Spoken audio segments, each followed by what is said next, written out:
What really happened with your host, Mike Rivero. You're listening to the Republic Broadcasting Network, where you'll find out what the Fukushima's going on. And welcome to our show today. It is Thursday, April 29th, 2021. Sure happy it's Thursday. Sure happy it's Thursday. Sure happy it's Thursday. We have a lot to talk about today. In fact, we're probably going to be a little bit late getting to the phones this afternoon because we have so much to get through. And Mike is in our control room, twiddling the dials and keeping us out of trouble. So let's get right on into it. Last night, Joe Biden finally addressed a joint session of Congress. Quite a few people actually stayed away. The Democrats were all cheering for him, and the Republicans basically just sat that one out. I think the best description of the speech came from Blabber Buzz, where they said, Joe Biden's socialist vision for America turns into one big snooze fest. And that's what it was. He failed to sell the idea of his agenda. He failed to sell his policies. He failed to sell himself. He did not come across as presidential or convincing. And even Ted Cruz was struggling to stay awake during the speech and blasted the president's monotone as boring but radical. Kind of an odd little comment to have there. And let's see, another article, headline, this from the National Pulse. Biden's joint address was an unmitigated embarrassment. Here is why. There we are. Joe Biden entered the House of Representatives tonight, a fully grown adult vaccinated man wearing a mask despite the recent CDC guidance on those who've had their shots. Everyone in the chamber had received a vaccine, and theatrics aside, the speech was a huge embarrassment to the United States. But then Joe Biden himself is a huge embarrassment to the United States of America, not just because he is mentally incompetent for the job of president, but because of how he managed to be in that office in the first place. Sky News described it as the leader of the free world is cognitively delinquent. Sky News, another comment, barely able to get through a speech. And Joe Biden's stupidity is now a threat to the West. Nobody's pulling any punches on that one. Now, Vernon Jones had strong words for Biden and the Democrats, saying Joe Crow doesn't even know where his cornfield is. So it was definitely an unmitigated disaster. Democratic Senator Mark Kelly called out Biden over a failure to address the immediate crisis at the border in his speech to Congress. And a noted tax expert, Dan Pilla, is sounding the alarm on the insane tax increases being proposed by the Biden administration. It will destroy incentives to work, incentives to invest. It will send the U.S. further down the socialist rat hole. And no one should be surprised as this is what he ran on. But taxes are going to go up not just for the rich, but for the middle class as well. And it's always going to be that way because there just aren't enough rich people to tax to balance the books. The population of the United States is about 300 million. But there's only really 100 or so billionaires. The rich are a very tiny, tiny microscopic part of the population. Another story, this one coming out of Scoopy Web. Biden slammed for divisive and radical speech that may cause a bloodbath for Democrats in 2022. And that is also true. A lot of people are suffering from Biden regret.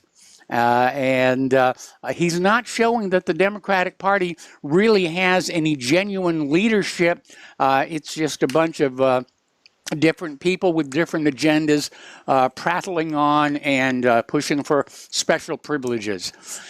Now, Biden's main selling point was his idea of the American Families Plan. This is a $1.8 trillion with a T to supposedly help families. But if it's anything like the last stimulus, most of it will get siphoned off for special interests. And included in that agenda, he wants to have free school beyond K-12, saying 12 years is no longer enough. I guess they're having difficulty with the indoctrination. He wants to have 2 years of tuition-free community college education. Well, a lot of states already do that, like California. And he's saying 12 years is no longer enough today to compete with the rest of the world in the 21st century. Well, actually, it would be if the schools weren't wasting all their time talking about critical race theory and LGBTQ rights and drag queen story hour. If they were to get back to reading, writing, arithmetic, science, engineering, 12 years would be sufficient to create a trained workforce able to compete with the rest of the world, but we're not going to get that. Probably the dumbest thing that Joe Biden said all night was that he said the Capitol protest on January 6th was the worst attack on our democracy since the Civil War. Well, I don't know. There was Pearl Harbor, of course. There was 9/11, and there was last November's stolen election that I think really were our worst attacks on the democracy. So we'll moving along from that here. Donald Trump next month is going to restart his MAGA rallies. The Make America Great rallies are coming back. And there's a story now that Trump is considering DeSantis as his vice president for his upcoming run in 2024. Unfortunately, a lot of the GOP elites are starting to move away from Trump, and they're pushing Tim Scott as their most likely candidate for 2024, and I can't think of anything that they could do that would help Kamala Harris secure a victory in 2024, because Tim Scott just comes across as tepid. He really, really does. You probably have heard this story already, but federal investigators executed a search warrant yesterday at the Manhattan apartment of Rudy Giuliani, the former New York City mayor and personal lawyer to Donald Trump, and they wanted to probe his business dealings with Ukraine. I wish they were that interested in Joe Biden's dealings with Ukraine.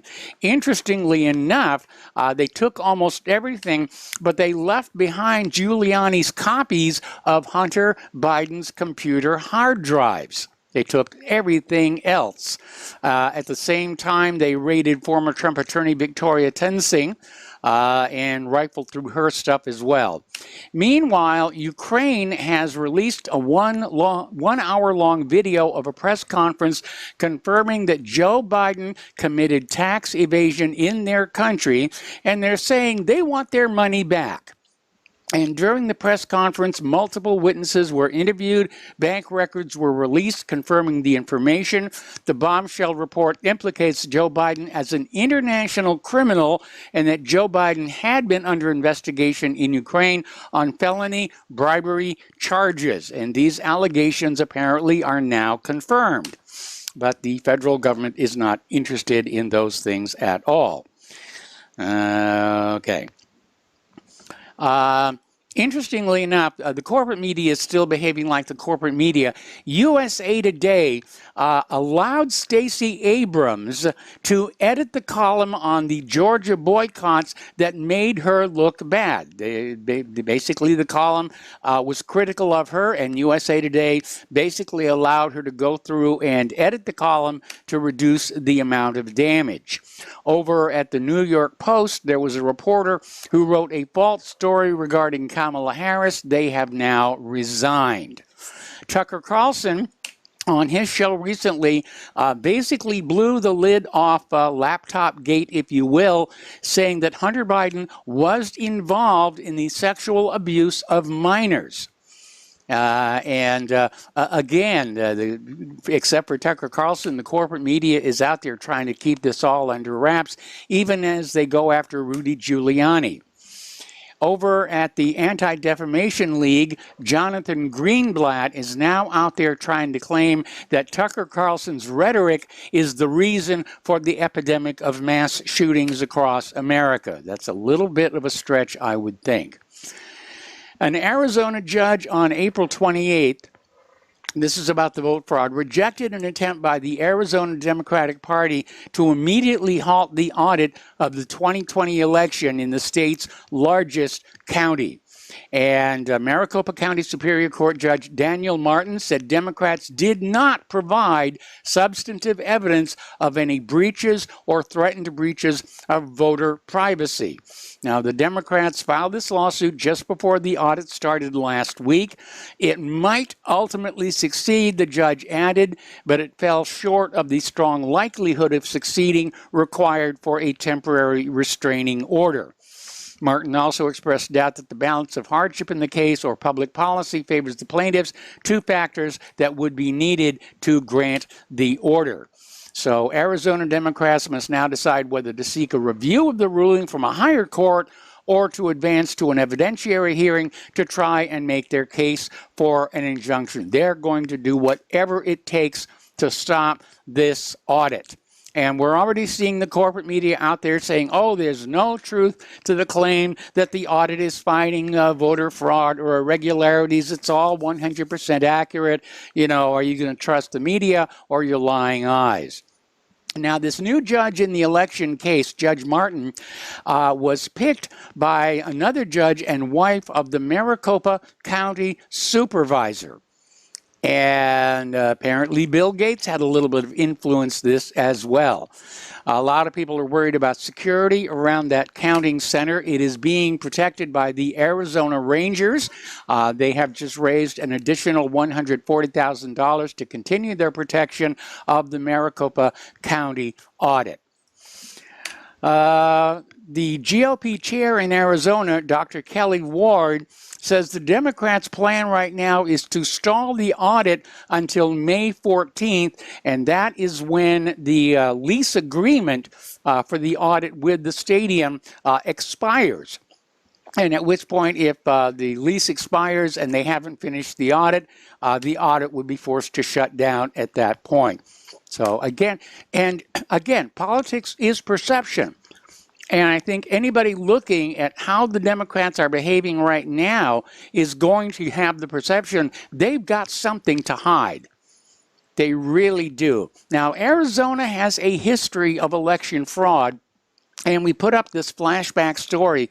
Back in 2006 in Pima County, investigators found a computer technician exported the election data from voting machines and manipulated it offline, then reloaded it back onto the voting machines to get a desired outcome. So this stuff's been going on for a very, very long time. Up in Wisconsin, 97% of ballots with no ID have been discovered to be fraudulent. Okay.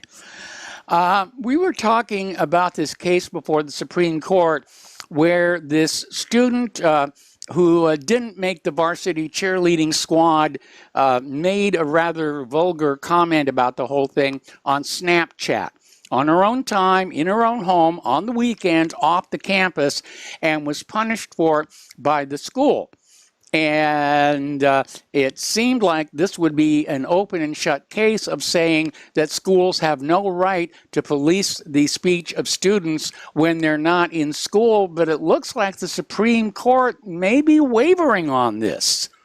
They had 2 hours of arguments conducted by teleconference, and it seemed a majority of the court might find a lower court went too far in deeming off-campus activities by students completely off limits to school officials.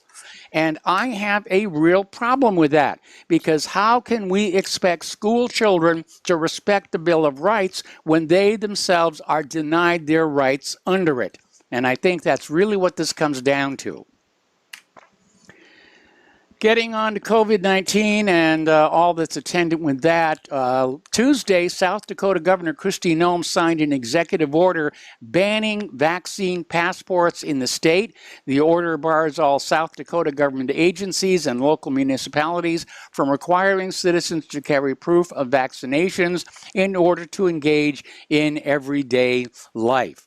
And she came on out and said, since the start of the COVID pandemic, we have provided the people of South Dakota with up-to-date science, facts, and data, and trusted them to exercise their personal responsibility to make the best decisions for themselves and their loved ones. So Noam is joining Greg Abbott of Texas, Ron DeSantis of Florida, Greg Gianforte of Montana, Doug Ducey of Arizona, Brad Little of Idaho, and Spencer Cox of Utah, all of which have issued executive orders against vaccine passports.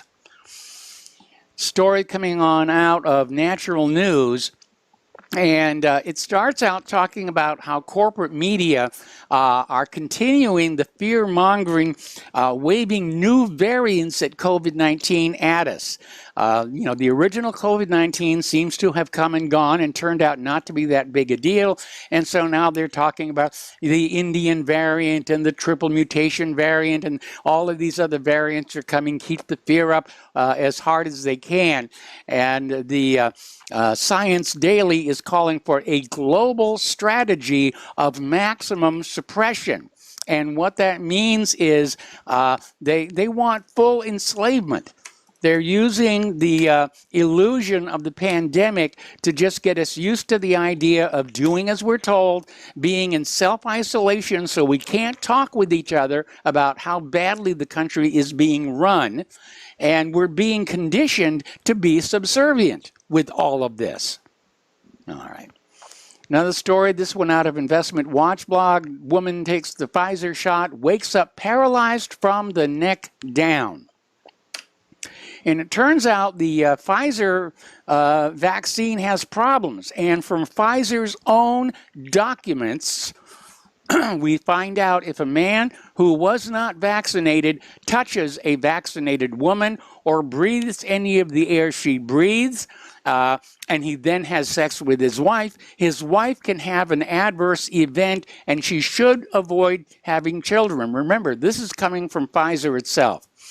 If a woman who was never vaccinated gets exposed to a woman who was vaccinated, she can miscarry, spontaneously abort, poison a baby via her breast milk, or have babies that have cognitive difficulties. Nasty, nasty stuff. There's a new term out there, and it's called vaxcidents, and it's basically a growing incidence of automobile accidents caused by people who get the vaccines passing out at the wheel. They just black on out and they plow into a building or in another car. They're bizarre accidents, and they're on an uptick right now. And I'm beginning to understand why when we got our vaccine, they made us sit in our car for 15 minutes before they would let us go. And in keeping with the media fanning the flames, there are fears of the Indian COVID mutant super variant outbreak in Leicester, United Kingdom.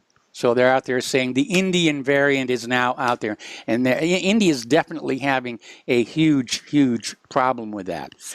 Here in Indiana, Governor Eric Holcomb has signed a bill that designates religious activities as essential services. This was Senate Bill 263 that prohibits the state from imposing restrictions on any religious organization that is more restrictive than those imposed on other essential businesses and organizations. This will take effect on the 1st of July. Out in California, following a rebuke from the state Supreme Court, Governor Newsom has scrapped the ban on church singing.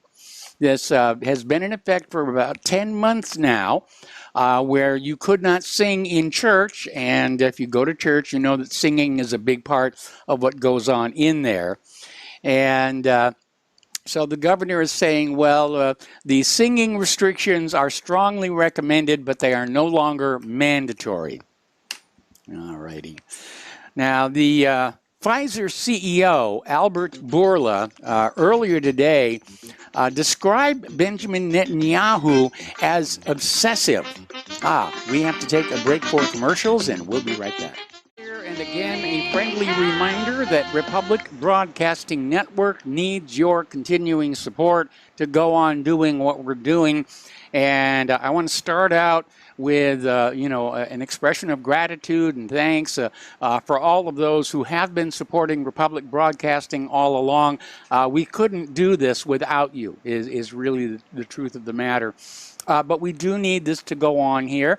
We're fighting the fight for the restoration of the Republic. So if you can help, the postal address for either a check, money order, or if you prefer anonymity cash is Republic Broadcasting Network, 2251 Double Creek Drive, number 302, Round Rock, Texas 78664.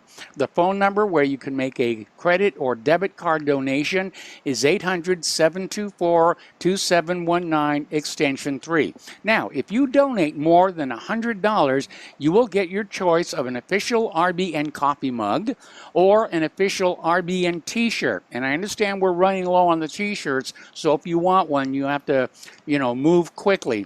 If you donate $115 or more, you will get both. So include your t-shirt size and a return address when you send in the donation. And don't forget the Frontside Firearms deal that is still going on. Getting on back to the news and COVID-19,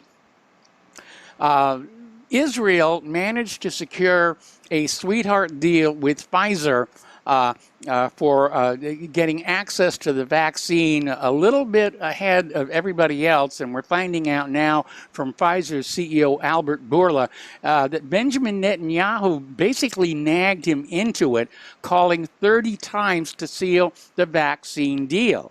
And speaking with Israel's Channel 12 News, Bourla said he believed it was a question of weeks until kids aged 12, 16 could start receiving the vaccine, but said it's dependent on FDA approval. He also said he believes elementary school students will be eligible for the Pfizer-BioNTech vaccine by year's end. Well, that's the good news. The bad news is, and this is coming on out of UNS.com, the Israeli People Committee, this is a civilian body made of leading Israeli health experts, has published its April report on the Pfizer vaccine's side effects, and the findings are catastrophic. And their verdict is there has never been a vaccine that has harmed as many people.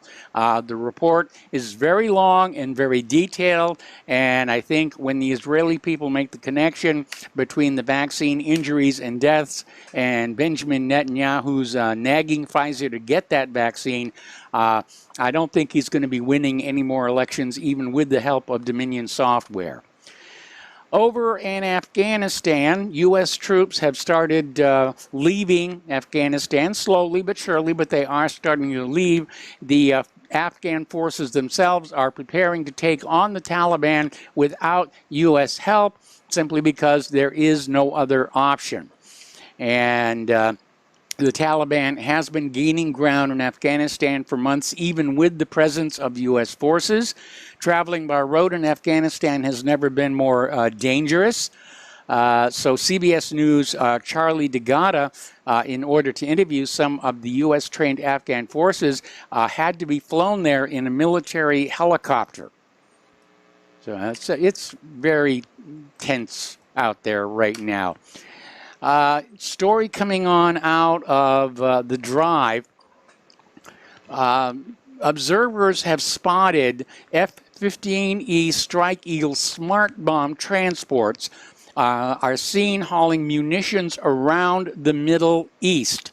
And it didn't take too long for the Air Force's bomb truck F-15 Strike Eagle configuration to appear in this theater.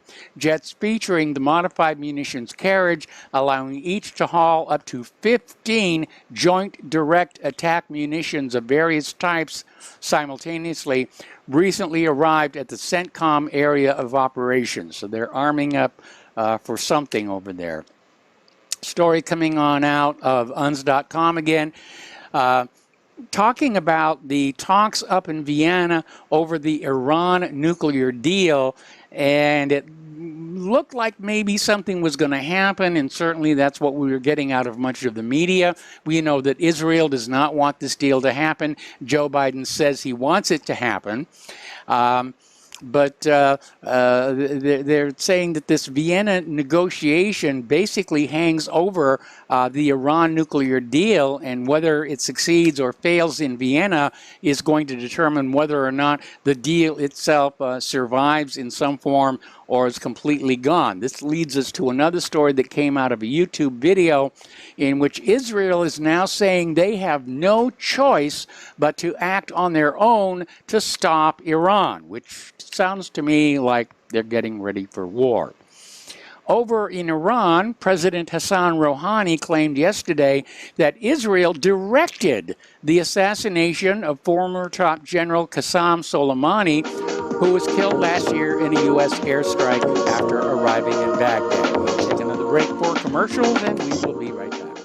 Talking about the international news now, over in Israel, Israel is now using drones to drop tear gas on Gaza protesters, and there was an AFP correspondent who saw a drone release around 10 gas canisters at protesters on the border, and obviously the people scattered when they see the drones approaching, and a police spokesman acknowledged the operational deployment of the new technology.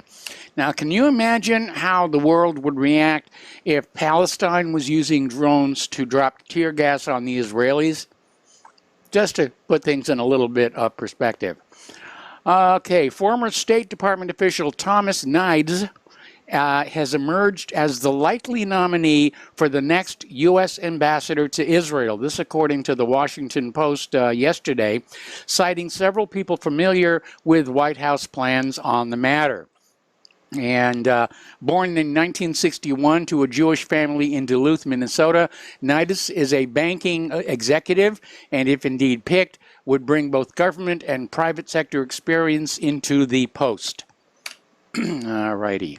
Story coming on out of EnglishAlarabi.co. A number of Palestinian political groups have pledged to launch a series of protests if the upcoming Palestinian elections are canceled or postponed for a significant amount of time. The electoral list said in press statement warned that a Supreme Coordination Committee had been formed and will announce on Wednesday a range of political activities from parties and civil society groups if the elections are postponed. Okay. So, over in Taiwan, the island's foreign minister, Joseph Wu, says that China is clearly preparing for its final assault on Taiwan, vowing that we will defend ourselves to the very end. So, a lot of posturing here, and sooner or later, somebody's going to make the mistake that's actually going to kick this war off. All right, let's talk about the economic news here for a little bit. Story coming on out of VidRebel at WordPress.com saying how your $200 grocery bill soon could be $12,000. And they're talking about a confluence of events, supply chain problems, the mega drought in the American West, the fact that American farm companies are exporting more food to other countries than they're making available to American markets. So Bloomberg, Albert Edwards, Deutsche Bank, and several agricultural websites have noted higher food commodity prices spurred by massive Chinese imports from America, which are up 600% for some commodities. So let's all go ahead and blame China for this. And Deutsche Bank has warned us that spiking food prices could cause revolutions in Asia, just as it did in the Arab Spring a few years ago. Well, that wasn't really the cause behind the Arab Spring. Bank stocks soar as the Federal Reserve stimulus continues. Deutsche Bank posts a tremendous fixed income revenue growth because they're getting all that free money dumped on them here. It's not quite the same story over at Boeing. Boeing, as you know, is this iconic American company, and it's painful to see how it has declined in recent years. But crippled by the pandemic, downturn in travel, and also dealing with self-inflicted manufacturing issues on its two, mainline commercial jets, Boeing has had its sixth straight quarterly loss reported as yesterday. And they're saying Boeing's outlook, recovery is gaining traction but remains uneven. I hope they do okay. First of all, they provide a lot of jobs for people at the various Boeing aircraft plants across the country. But again, I don't know about you, I'm getting tired of seeing these iconic American companies just vanish through bad management, overtaxation, overregulation, and it's like our government continues to strangle the goose that's laying the golden eggs.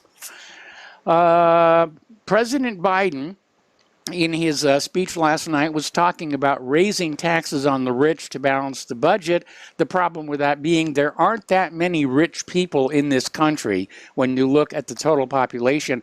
And some Democrats still don't think that's a really good idea.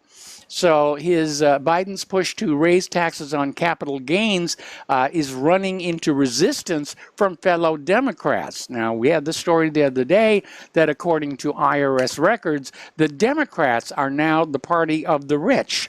And they're doing quite well, Nancy Pelosi being a good example. And so obviously they would not be on board an increase in capital gains tax or any form of tax on the rich. They would be in favor of more taxes on the middle class and the working class, as always. Something to be aware of right now, that unemployment benefits fraud is soaring during the pandemic.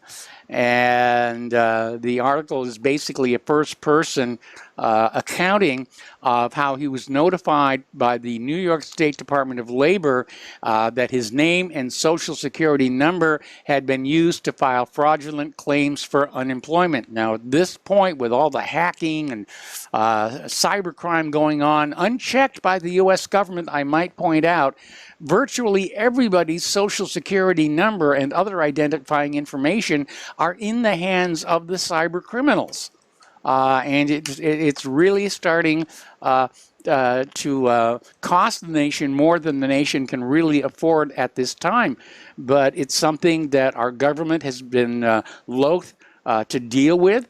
The only time they take action is if somebody breaks into a government computer or a banking computer, but everybody else is kind of fair game at this point. Speaking of computers, and here is an interesting story. This came out of CNN, no less. And it's talking about a gentleman, 31 years old, black man named Najir Parks, who voluntarily went to the Woodbridge Police Department because he received a phone call from his grandmother saying that the police were looking for him. And he said this was all a misunderstanding. He leads a clean life. He had a steady job as a carpenter, and he turned his life around. But apparently, there was a fake, or rather a false positive facial recognition match to a crime scene, and he got arrested. And so it underscores something that I've been saying about those facial recognition systems all along. They're not a 100% verifiable, reliable technology. I remember when they started putting those facial recognition systems in airports to look for terrorists, and they had thousands and thousands of false positives and didn't actually catch any genuine terrorists. Getting on to the gun control issue. Republicans say they're willing to join Democrats to push federal gun confiscation, and they both agreed they're going to pay states to accept it. As you're already aware, several states are out there passing laws saying that federal gun laws will not apply inside their state. So the federal government is basically going to try and bribe them to reverse that and say, yes, whatever the federal government says regarding guns, it will be enforced in all the states. Again, it's kind of ironic. They're using our money to strip us of our Second Amendment rights. And does that sound like good management to you? It certainly does not to me. Getting into the world of political correctness, there's an article that is in Russia Today, and they're responding to this story coming out of Britain about how this university wants to erase the achievements of Sir Isaac Newton because he may have profited from colonial-era activity. And that is really ridiculous. What are they going to replace Newton with? You know, there is no gravity, the Earth sucks. It's this whole cancellation wokeness has just reached ridiculous levels. And, you know, they're saying barbecues are racist, crayons are racist. And I think this is going to work against the Democrats come next year's elections. Because Americans, even Democrats, are turning off from just how extreme this has become. Over in New York City, there is an underground network of parents who are trying to fight the anti-racism, critical race theory, wokeism in New York schools. And apparently they are actually afraid to identify themselves publicly for fear of being called a racist, but more and more are coming forward after Andrew Gutman, the father of a 12-year-old girl at Manhattan's posh Brearley School, wrote a scathing screed to administrators about their anti-racism obsession and went public last week. And again, call me old-fashioned. School should be about skill building, reading, writing, math, science, engineering, yes, the arts and music, things that will allow students to go out and participate in our national, if not global economy. And our schools today are all about indoctrination. And that's why our academic achievement of our students is declining so rapidly compared to the rest of the world. You know, they even declared, you know, accurate answers on math are symbols of white supremacy. I mean, that's how completely out of whack it is. Okay, this next story is a bit of a heartbreaker. And it's something that the transgender community doesn't want you to know about. It's the big, deep, dark secret of how many people go through gender transition, the surgery and the hormones, only to regret it afterwards and wish that they could turn around and come back. So over in Big League Politics, they have this article by this girl saying that she regrets her gender transition, and she's questioning a system that allowed her to make such an obviously ghastly and gruesome mistake. The article was written on the 5th anniversary of her double mastectomy, and she says it's really hit her hard. And the scars are large, and she says she doesn't even want to be in her skin anymore. And we are hearing this from a lot of people who've been convinced that transgender surgery and hormone treatments are going to fix all the problems in their life. And of course, it really doesn't. It just adds a whole new bunch of problems on top of what they already had. Okay, I'm getting through the news faster than I thought I would, so we're going to be opening up the phone lines fairly soon here. They had a big earthquake over in India, magnitude 6, plus a series of aftershocks. The quake struck near the towns of Jikajuli and Tezpur at a depth of 18 miles, according to the U.S. Geological Survey. And the European Mediterranean Seismological Center recorded a depth of 25 miles. And aftershocks have been reported. We're still waiting to find out reports of damage and injuries. And also that swarm of quakes in Lake Tahoe is continuing, and seismologists are very concerned there may be a major event there as well. Getting into the world of computers, Kaspersky, which is a Russian company and therefore not under the influence of the United States, has spotted a new piece of malware. They think it was developed by the CIA, and they detected it in a collection of malware samples studied since February of 2019. And they said the malware shared similarities with past CIA malware, prompting them to track its activity and give it the code name Purple Lambert. And it spies on network traffic and reports the results back to whoever. But the malware contains a certain network module that passively listens to network traffic and searches for a magic packet, which is going to be how it gets its instructions. The CIA's malware can provide the agency with basic information about the system it's infected and can execute a payload it receives.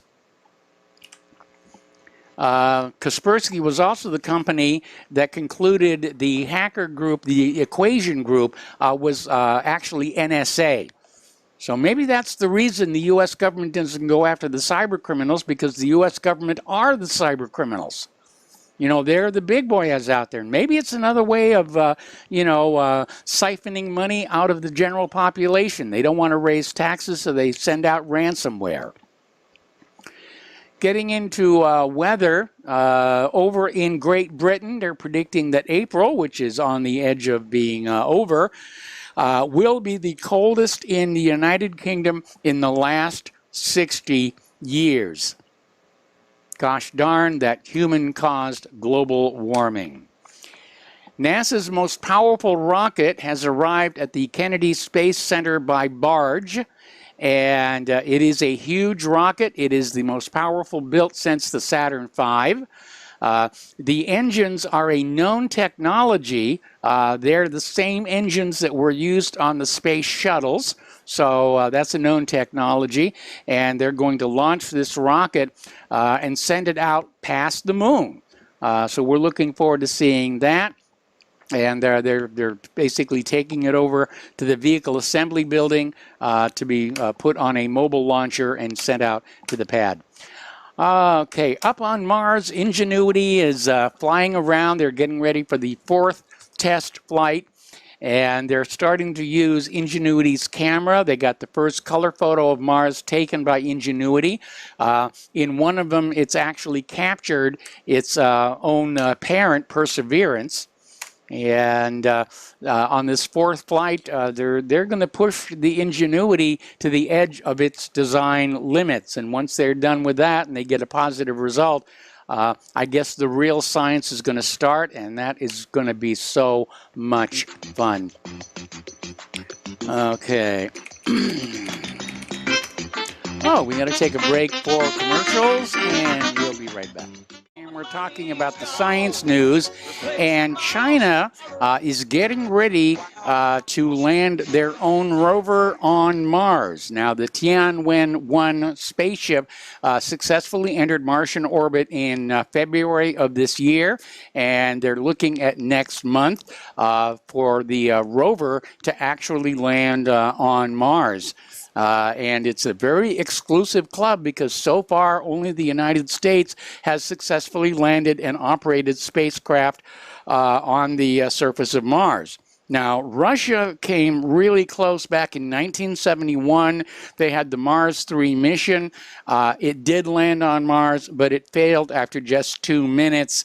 And so anytime somebody says Viking was the first, I say, well, not exactly. You know, I have to tip the hat to Russia. They got there, and it was a shame that the spacecraft did die. Anyway, China looks like they're going to get there next month, and I wish them a lot of luck. All righty, we're going to open the phone lines now. Area code 512-248-8252, and we're going to go to Dan in Washington State. Hello, Dan. Welcome to the show. What's on your mind? Hey, thanks for taking the call.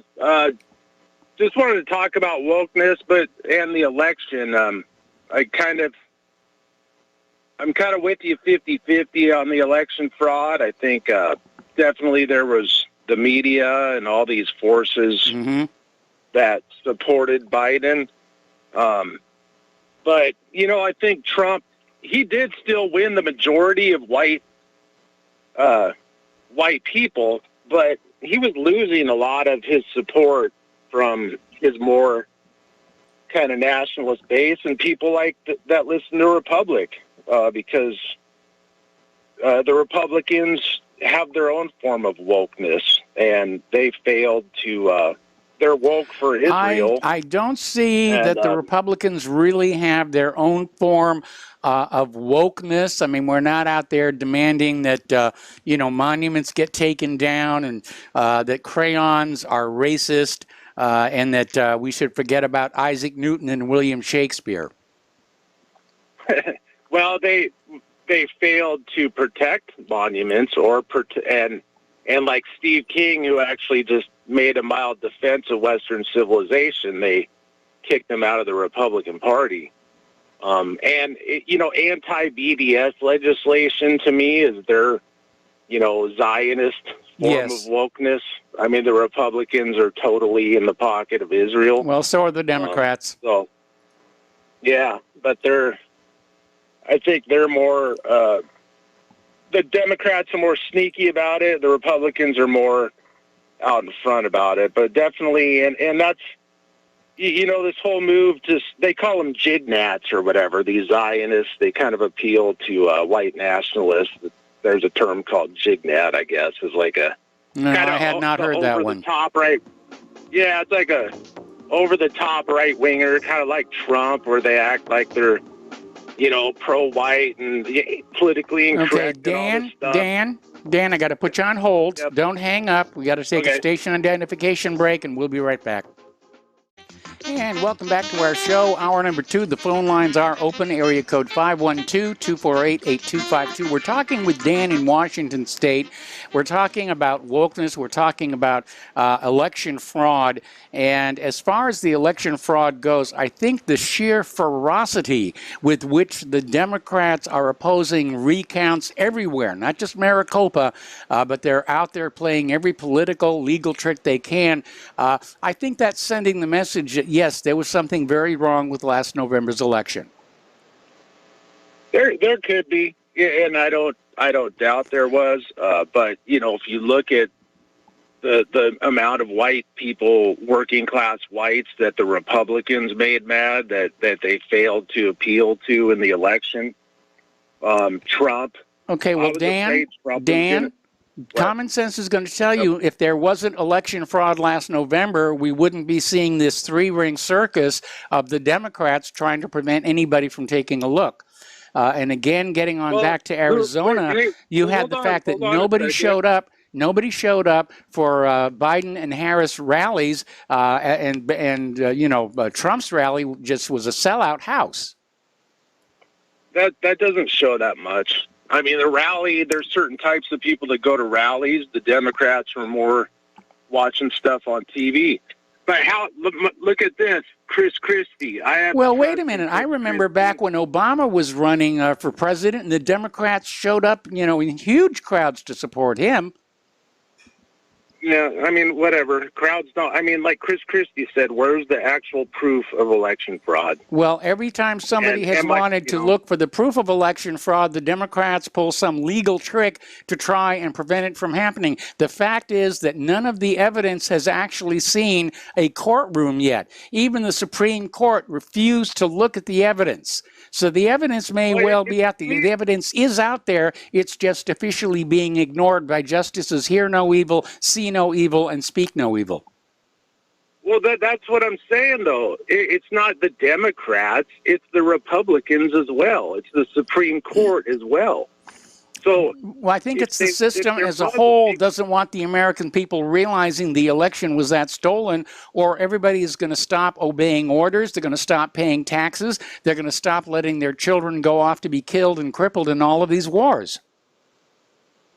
Well, I mean, Trump was about to start war with Iran. So, I mean, Well, look the at how thing close is, we are to war with China and Iran right now, not to mention well, I Russia. don't- Well, okay, look, you know, the Republicans didn't support Trump. Just like, and I wanted to say something else. Elizabeth Warren is the only one actually sticking up for these Capitol protesters that are being beaten in jail. Yeah. And I like John Kerry running things more than...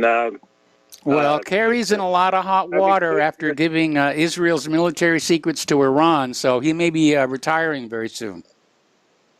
Well, the point that that's a big issue shows you how much Zionist, how the Republican Party is basically the Likud party of Israel. Why are we against Kerry trying to make a deal with Iran so there's not war? Well, if he was acting within U.S. policy, that would be one thing. But I think the scandal is that he kind of went out, he went off the reservation on his own, and I think that's the real problem. Well, it's not a problem for me. Well, no, I understand that. Apparently, election fraud isn't a problem for you as well. Anyway, Dan, we got callers piling up on the line, so thank you very much. And we're going to switch to Joe in Nome. Hello, Joe. Welcome to the show. What's on your mind? Ouch, my balls. Yeah. The earthquake underneath Anchorage, what the heck, just the other day, or 27th, it was a 4.5, and my sister felt it all the way up until Keatna. Well, you know, having spent a lot of my life in Southern California, 4.5 just isn't that big a deal. You know, I don't really pay attention until it hits 6. Yeah, well, I was, you know, going to tweet out to all the trannies out there, they can go down to Earthquake Park and find the young, good-looking fetal alcohol syndrome native girls. Okay. For the next one, yeah. But anyway, the K-129,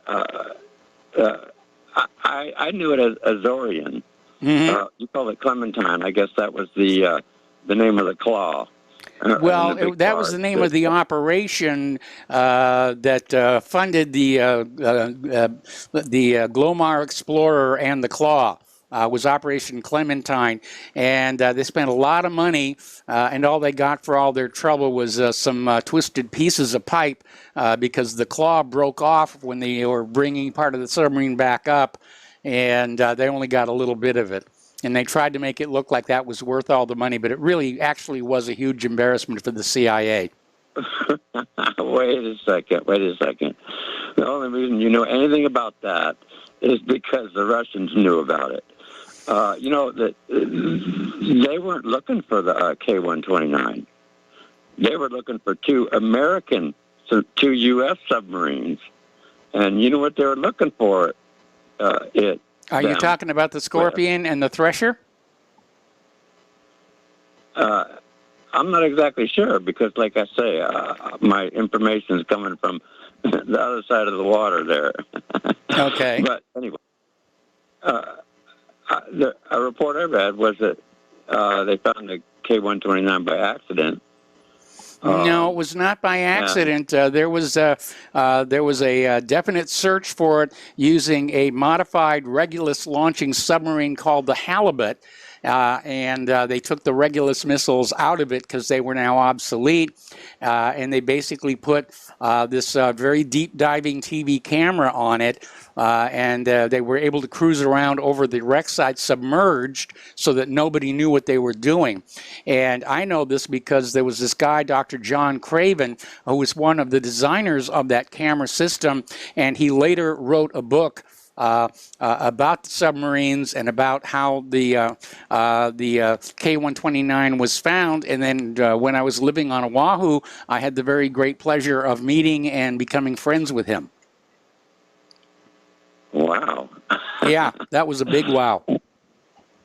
What I was going to bring up was the HARP facility we got here, which was also originally Russian technology. That they were ahead of that, and what it's had a oil company a patent, and one of the uses for it was ground penetrating tomography, and this would include ocean tomography as well. I don't know how deeply the HARP would penetrate water given the frequency range that it operated in. My understanding is that the HARP facility and the ones like it are intended to be over-the-horizon radar systems to be brought online in the event our surveillance satellites are shot down, which is going to be the first thing that happens in World War III. Well, the location of Gacona is obviously quite a ways away from the water, and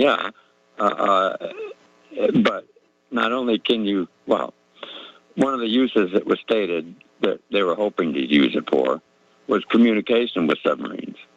No, that's the VLF and ELF systems, and there's one located in Maine, and there's one located on the island of Oahu, and we actually shot an episode of Lost literally next door to that ELF station. Huge antennas. Well, so what year? We were filming Lost back in the 1990s, and another very interesting location that we had in the show, it was called the Hydra Station, was the remains of an earlier version of ELF that was located in Haiku Valley, and it's very ultra-low radio waves, and this thing could listen to communicate with submarines all the way to the shores of Asia.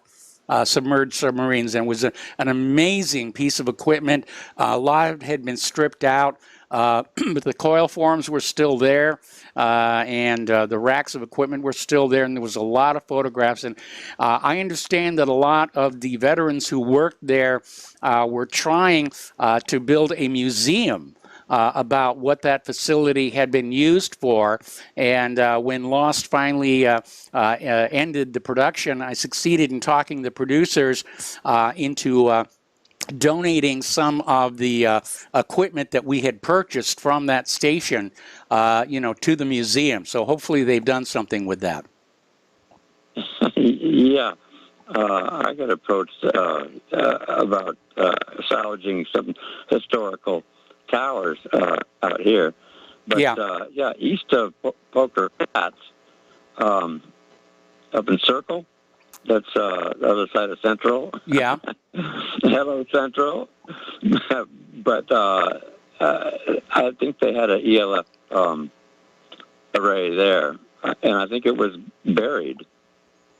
Yeah, there was one that was buried in the upper part of the United States. I forget exactly where. And I understand that the TACAMO aircraft can actually trail a mile-long wire antenna and also engage in ELF communications with submerged submarines. Do you remember the night Obama got his Nobel Prize? What happened? Yes, I remember. I was laughing about that one. Well, guess what?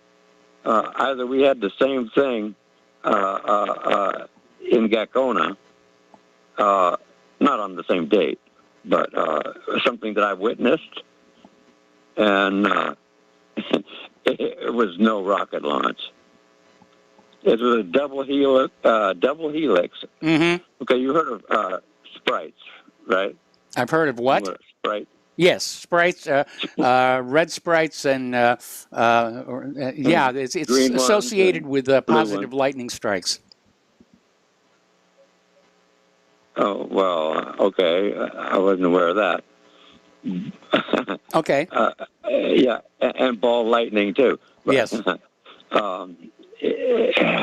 So, anyway, a double helix of green arising. I was in Eagle River at a telescope, and I was looking for a comet. I don't know, Hikataki or something like that. And I looked east, and it went right over my head, over Anchorage, and people down in Homer saw it. Mm-hmm. But what they saw was totally different than. By the time it got to Homer, it was merely attenuated into more or less straight arcs going across the sky. Well, you know, the helix can be explained. There was actually an incident over Europe some years ago where there was a nighttime rocket launch and the rocket malfunctioned and began to tumble, but the rocket exhaust kept coming on out, and it literally created this gigantic spiral in the sky that obviously everybody noticed and wondered what the heck was that. And it sounds to me like you may have seen something similar, rocket tests that went awry. Okay. Well, where that in Obama's case, where that originated from was Trump's own Norway. So if it was a rocket launch, it was Norway launching it. Okay? Yeah, well, actually, it was over Norway that this spiral event took place, I think. It wasn't anybody that saw it in Alaska that mistook it for a rocket. And there was no report of any rocket launches going off. Mm-hmm. Our rocket, well, Poker Flats is, but this didn't come from Poker Flats. It came from Gakona. Okay. And so it was hard. Anyway, yeah, I'm getting less cynical because things are getting so exciting now. Well, you know, things like that are exciting. Anyway, Joe, the phone lines are loading up here. We're going to let you go and switch to Tom in Florida. Hello, Tom. Welcome to the show. What's on your mind? Tom, are you there? Okay, looks like... Can you hear me? Yeah, Tom? Mike? There you are. Can you hear me? I can hear you now. Okay, I don't know what's going on. Okay, Mike, thank you. Listen, I hear what's going on with me today. I'm a little perplexed. You know, listen to Dan from Washington. You know, he makes a little sense. But, you know, Mike, hearing what's going on with this Pig Pelosi yesterday at that speech with bumbling buffoonery with her mask on, she didn't go have no mask on. She's going to get her hair done. Yes. In San Francisco. But she's over there acting like, oh, the COVID virus is going to kill us all. I mean, this is insanity, Mike. But you got the Pig Pelosi, you got that Mad Maxine, racist Louis Farrakhan-loving mad woman. Yeah. If that would have been a white woman with David Dukes, it would have been all over the news and every major network we're talking about. Or if Trump had a picture of David Duke and him hugging each other, it would have been all over the news for years. Now, here, Mike, here's what's really going on now. Okay. I called the show earlier today, Mike, and I'm going to tell you what's going on, and I'll help you, everybody in your audience understands what I'm going to say. Ted Nugent is a great rock and roller. Yes. He's the top 10 guitarist players in the world, in my book. Ebony Boy Dukes, you know, damn Yankees, the Nuge. This guy had COVID-19 a week ago, and he almost died. He had a big thing on Breitbart and Drudge, even Slut. I looked at the Jew Report and Judge was talking about it. Now, Nugent almost died last week from COVID. He's gotten better. Good. Ted Nugent basically said he's got over 300,000 emails of Wiccans putting curses on him, wanting him dead. The same thing they did to Donald Trump. When Donald Trump took the cocktail, 2 days before he got when he had the COVID, they were all these Democrats and these Wiccans are wanting him dead. The President of the United States are wishing death on him through Wiccanry, voodoo, black magic, whatever the hell these satanic, Luciferian, satanic, devil-worshipping worshipers. I didn't realize, Mike, there's over 500,000 of these, or maybe close to 2 million, according to what Ted's basically saying. There's almost 2 million Wiccans in the United States doing witchcraft. Mm-hmm. So now, if we're looking at this witchcraft, all these white women and all these white men in these blue states are part of that. Is that what I'm hearing, Mike? No, I don't think so, because, you know, first of all, we don't know if these so-called Wiccan emails were being forged. There has been a lot of that, to go along. As far as the Wiccans, to me, they don't strike me as the kind to talk about curses and whatnot.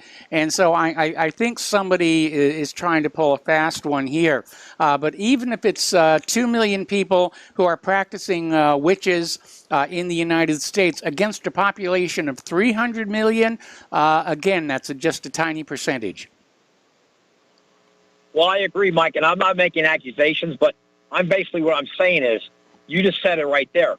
There's hundreds of millions of Christians in this country, and I know they're not going to tolerate that. But the narrative that the media plays out is, oh, the blue states, the red states, the blue states. Oh, the white women, the white men got to vote for Democrats because they give more. What are they giving? So what are they really giving, Mike? Total illegal invasion of our country. We're going to hear about voodoo, witchcraft, Wiccanry. I mean, maybe what that's the next divide and conquer. They've taken black against white about as far as they can go. Maybe they're going to start trying to get the Christians riled up against non-Christians.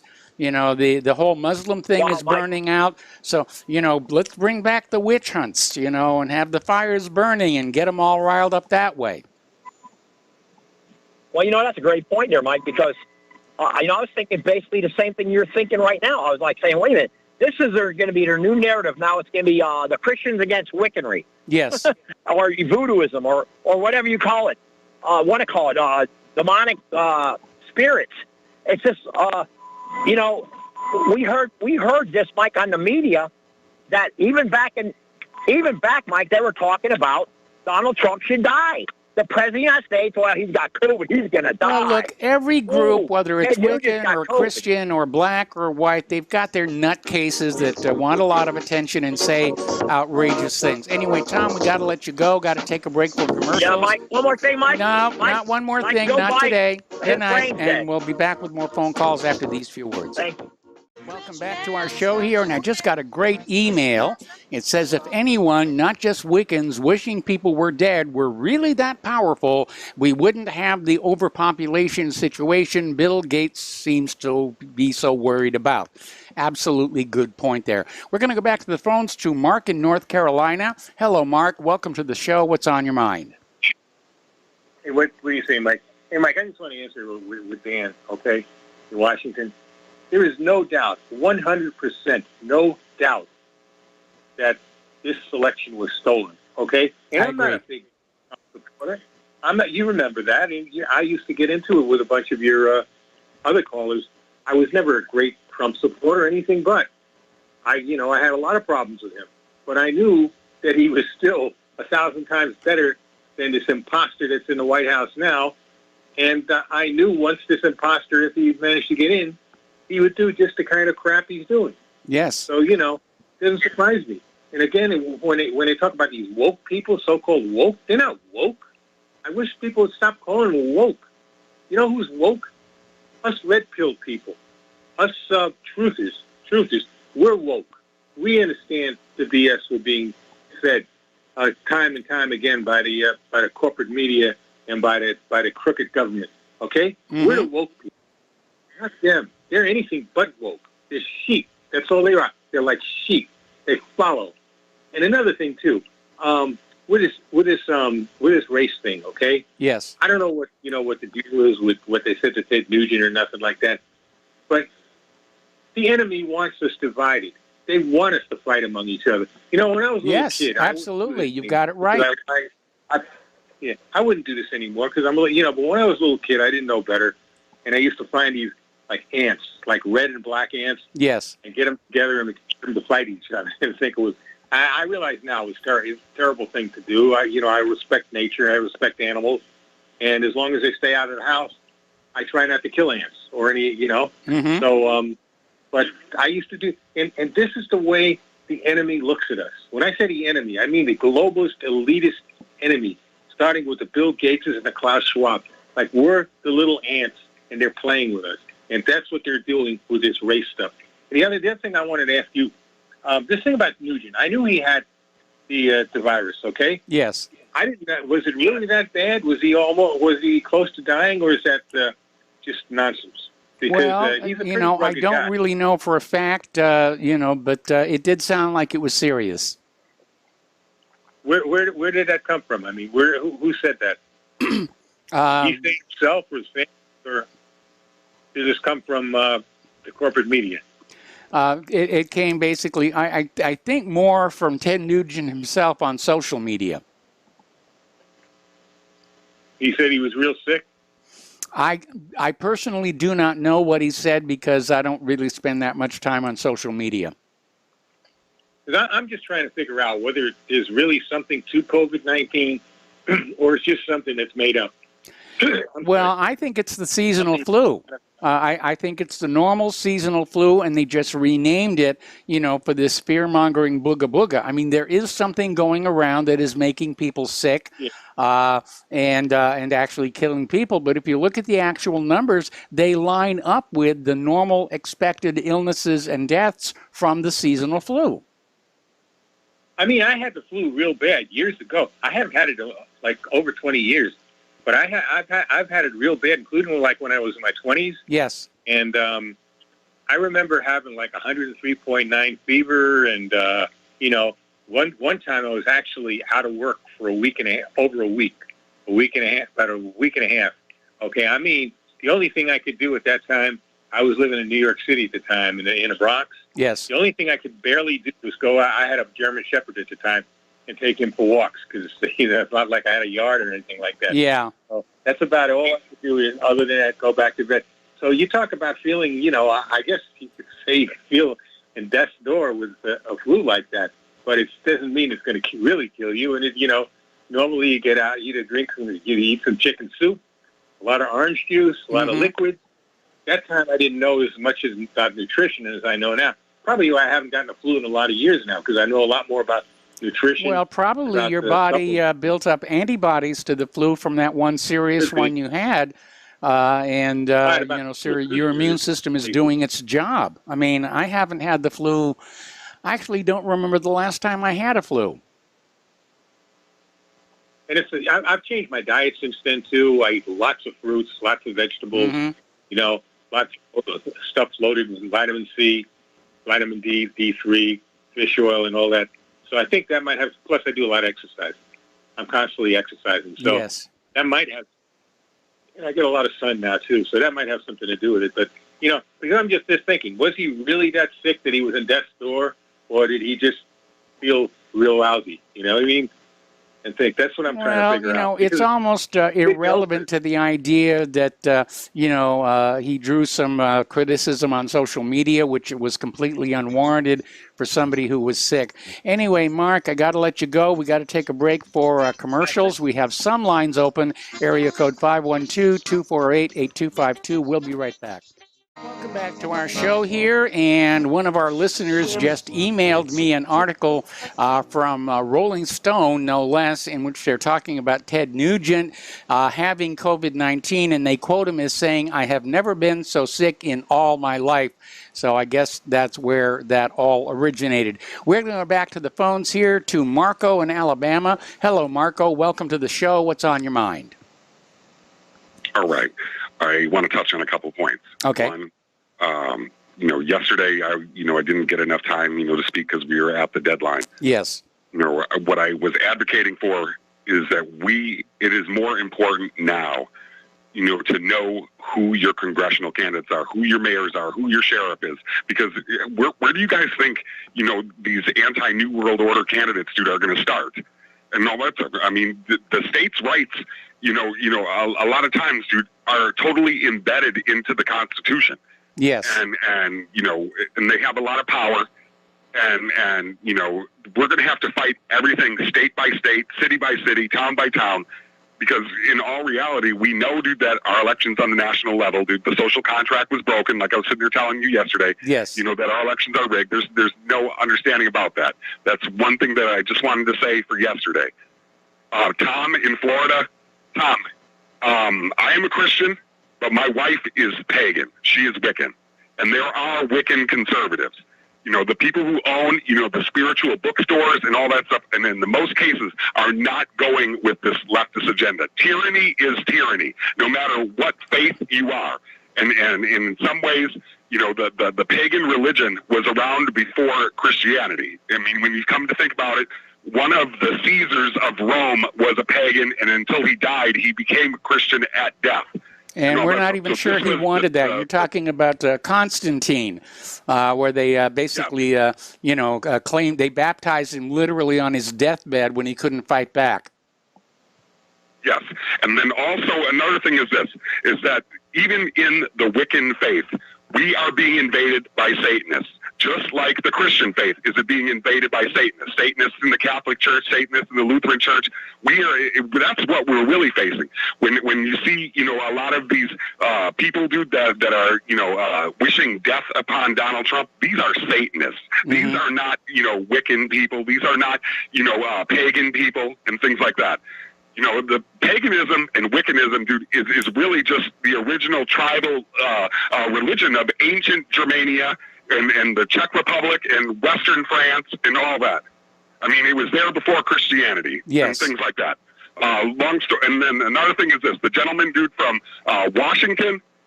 There are things, dude, that I agree with you, dude. I mean, because we, as Judeo-Christians, we, as any other faith, have to be aware of the Chabad Lubavitch. And for those that don't understand that, that is the Zionist government, dude, that everyone keeps talking about here on RBN and things like that. They have an end-time scenario where they dupe, dude, the Christians, dude, into slavery, just like the Muslims would want, the Christians into slavery and the Jews into slavery. All of the Zionist end-time prophecies, dude, are bad for humanity, period. But I just wanted to clarify, a few things, because, there are Wiccan conservatives, women, dude, and men, dude, who own businesses, and sell pagan goods. They understand capitalism. Tyranny is tyranny, no matter how you guys look at it. And I just wanted to make that clear, because, it's like, I'm Christian, but my wife is Wiccan and all that stuff. And I grew up in a Wiccan home and things like that. But, the whole thing is this, is when you have good morals and you have good values and you don't wish harm, dude, upon your fellow human being, these people are Satanists, you guys. You guys got to understand this. Our country has been invaded by Satanists. Other than that, Michael, I wish you a good and good weekend to all of you. All right. Well, thank you very much for the phone call. We're going to switch to James in Ohio. Hello, James. Welcome to the show. What's on your mind? Michael, I have admired your video about all wars are bankers' wars for a long time. Thank you. My own brother was chairman of Wachovia back in 2008 when the whole thing collapsed. You're in southern Indiana, as I recall. Is that right? The town of Santa Claus. If you or Claire or any of your neighbors have the time to listen to a conference call, I'll give you a phone number and access code for this evening if you want to listen.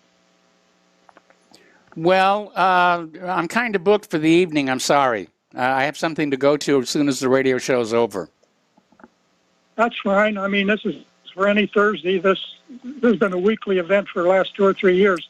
I'll give you the phone number if you're interested. Well, okay. Go ahead. This is, say 8:58 or go to 9 o'clock, but that's when the program starts. 712-770-4160. Do you want to read it? No. Would you repeat it and I'll write it down? Thank you. 712-770-4160. Okay, I got it that time. You said there's an access code? 226-823 #.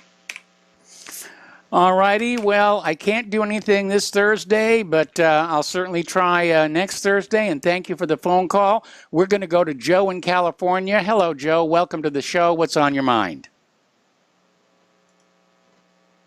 Joe in California, are you there? Okay, well, then let's skip over. I blew up the lines. I've lost all my calls. I'm sorry, Joe, are you there?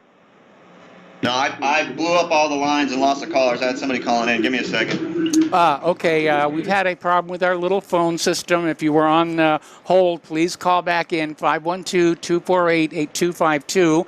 And while we're getting that sorted out, Joe's here. Indonesia's Mount Sinabung volcano has sent a cloud of hot ash up to 5 kilometers into the air.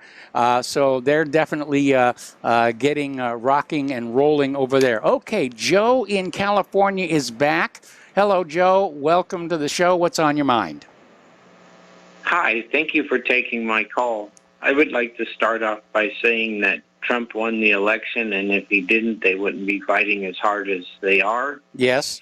When the president can't get a day in court because the Supreme Court is pre-biased in favor of Democrats or deep state or shadow government or anyone learning the truth, I think eventually all of the stuff is going to come out where the Bidens and the Pelosi's and others are all connected to Ukraine along with the other Hillary's. I think the issue is even more fundamental than that. I think the reason the Supreme Court refused to take the cases regarding fraud is if the American people really start becoming aware that last November's election was a total fake, then the government loses all legitimacy, and people aren't going to obey the government's orders regarding masks and social distancing. They're going to stop paying taxes. They're going to stop sending their children to be killed and crippled in all these wars. This could bring the entire government crashing down, which at this point I think would probably be a good thing. But I think that's why everybody, even Biden's worst enemies, are fighting to keep the theft of the election hidden from the majority of the American people. But I don't think they're succeeding, because pretty much everybody I've talked to is saying, yeah, last year's election was completely a fiction. Yeah, my point is even though the public is awake and they know the elections are rigged, the Democrats still don't want it changed back to where Trump is the winner. The Ukraine issue is an issue regardless of whether Hunter Biden wants to start a fake news program or not. Pelosi is involved in it. Hillary is involved in it. All of these people who've been in Washington for half a century and on $90,000 a year jobs, they're able to become billionaires. There's something going on, and it's coming to the point where everyone is going to put a stop to it. I know the Constitution clearly states that instead of having to fire a single shot, the public has the power under the Constitution to throw off the people who have taken over and corrupted it. Well, that's the Declaration of Independence, and it's the same thing. I think when, there's still a lot of Americans who want the election to be honest because they don't want to have to deal with the consequences. And on the day when they can't avoid looking at the fact that the government, our country got stolen from us last November, I think you're going to see a lot of anger, and you're going to see protests marching on Washington, D.C. That's going to make January 6th look like a springtime picnic. Yeah, my point being that when the taxpayer money is wasted while they try to cover it up, because in the book Shadow Party, it does clearly state the agenda and it lays out everything the way it's been played out. Yes. We all know that the elections are a product to be sold to the highest bidder. Yes. And Biden is guilty, and the dead Americans all the way back to the group of people that supposedly did the Osama bin Laden raid and then killed themselves all in a helicopter the day after so they couldn't be heard. It's all a cover-up. The other thing I would like to say is, if Fauci wasn't involved with the Wuhan virus made in Fort Detrick and then taking it to China so it could be CRISPR'd and then accelerated, and Gates and everybody getting rich and Pelosi and Feinstein selling off all of their stock just before this goes that way or that goes this way, there's a big insider trading problem in Congress, and it's all illegal, and again, nobody does anything about it. Yes, but the people are guilty. And when Judy Mikovits tried to go public when she realized the stuff was tainted, they smeared and ruined her. And prior prior to smearing her, she was the top person in her field, and Fauci hired her because she was so good. And then when she saw what was going wrong and she spoke up, suddenly she was the bad guy, and her house had to be no-knock rated, and all of her laptops had to be taken. That's the thing you see with everyone, whether it's Rudy Giuliani or anybody. Next thing you know, if you're not, yeah, it's just like the old Soviet Union.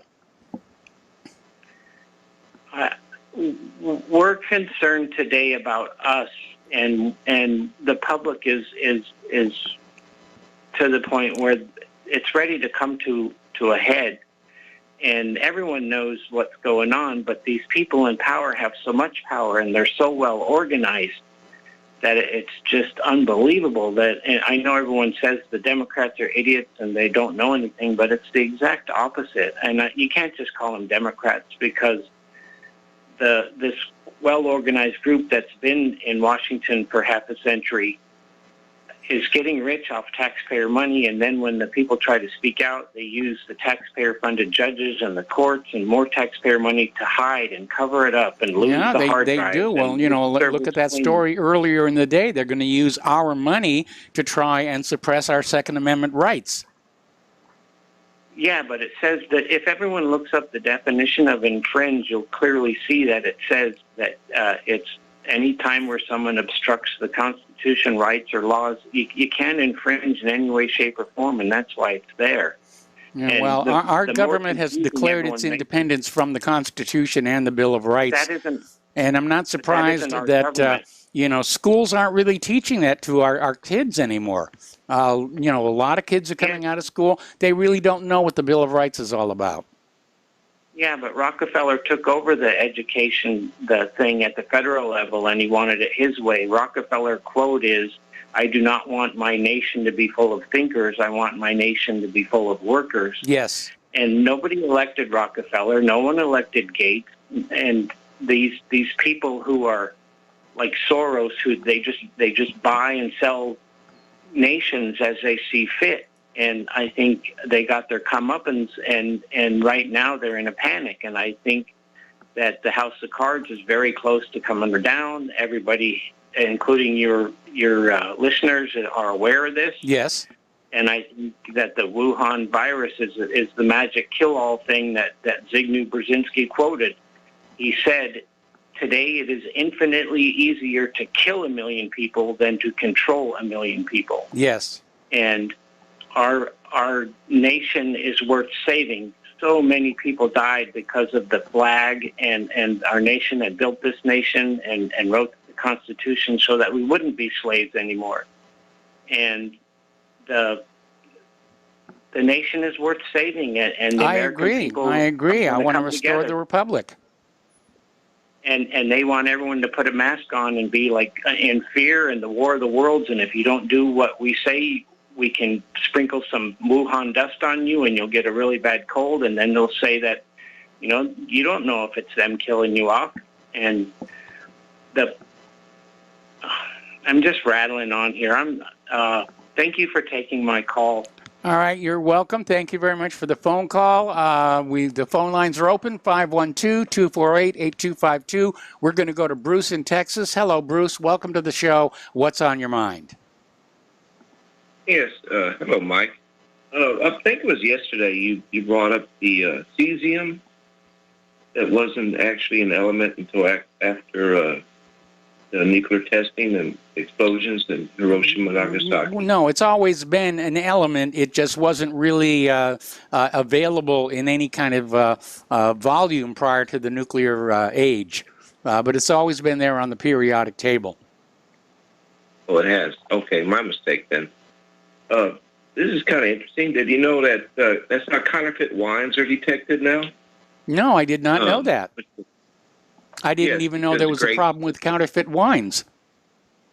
Yes, there's some collectible wines. Like, for instance, there was one wine bottle that was allegedly, very artfully made, just like counterfeit art, you know. Yes. Someone with a heart going by.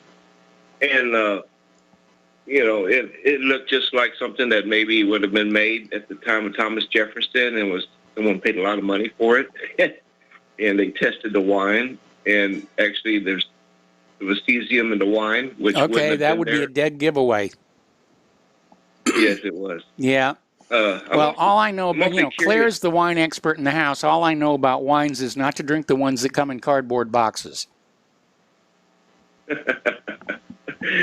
Some people drink too much of that. Yes. Yeah.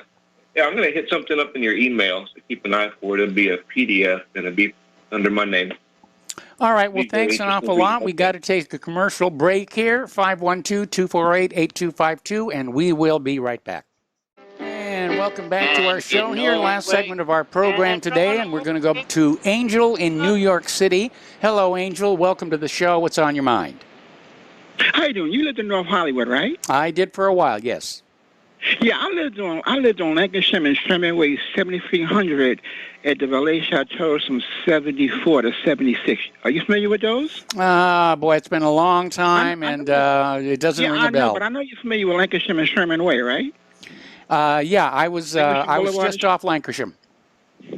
Oh, I lived at 7300 Lancashire Boulevard. Yeah, that's all. I just want to know, just kind of bring back memories.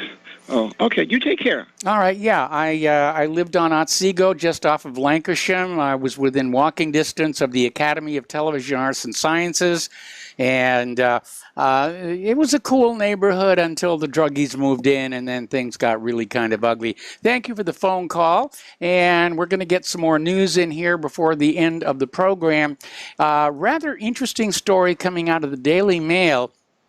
Scientists have determined that household aerosols now release more harmful volatile organic compounds than all the cars in Great Britain. And they said in 2017, the UK population emitted around 60,000 tons of volatile organic compounds from aerosols, but only around 30,000 tons from UK cars. So it's the, spray deodorants and cleaning sprays are actually causing more damage to the environment than your cars are. And that's a little interesting story there. There's a big stink going on down in Florida, and it's been building for a while. There is an experiment where they're going to release 1 billion, with a B, genetically engineered mosquitoes in the Florida Keys. And the idea is that these mosquitoes will breed with disease-carrying mosquitoes but not reproduce, and so the disease-carrying mosquitoes will go extinct, maybe, unless they've made a horrible mistake. So the Florida Keys Mosquito Control District and Oxitec, which is a British biotech company, are starting the first ever U.S. release of these genetically engineered mosquitoes this week. And the project aims to reduce the number of several mosquito species that carry diseases including dengue fever, chikungunya, Zika, and yellow fever. I actually had dengue when I lived in Hawaii. It was very, very minor. Most people who get dengue, they don't even develop symptoms. The rest get kind of flu-like diseases. Only a tiny percentage go full hemorrhagic and fatality. Okay, we're coming up here on the end of the program, and stay tuned for John Stedmiller. I'm sure he's got lots of interesting things to share with you. Please spread the word of Republic Broadcasting far and wide. Same thing with whatreallyhappened.com. Please donate. Republic Broadcasting really does need your help right now. We'll be back tomorrow. Aloha, America.